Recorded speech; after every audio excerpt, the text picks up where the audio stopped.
Your brain is constantly trying to do one thing in every moment: predict what's familiar.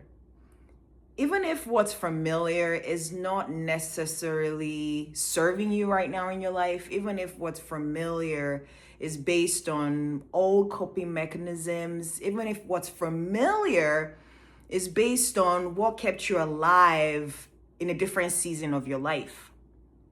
Your brain doesn't really know that. It's just using old information to predict. Now, once you become aware of that, how do you start to allow your brain create what they call in neuroscience how neurons fire and wire together? Neuroplasticity. How do you start to train your brain in such a way that new neural pathways are created so that it starts to use new information based on your current state of where you are in your life? One small thing that has helped me over the years is brushing my teeth with my non-dominant hand. So I'm left-handed, right? I've always been left-handed from when I was a child.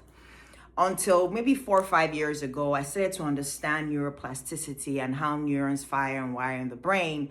I'm like, holy shit. And I just, out of curiosity, I just decided to start brushing my teeth with my right hand. Now, when I first started this 4 years ago, it was very messy, it was uncomfortable, but it was fun. It gave me an opportunity to even laugh at myself when I wasn't holding my toothbrush right. But over time, as I kept doing this consistently, I started to realize that the same feeling that I get when I brush with my left hand is the same feeling that I get when I brush with my right hand. And because the brain doesn't like to be judged, it's simple, it's not overwhelming. It's a very micro part of your day. And I have seen that it has helped create new neural pathways in my brain so that my brain can start to use new information based on new lived experiences to create new neural pathways in my brain, as opposed to using information based on what kept me alive as a child in a very chaotic environment.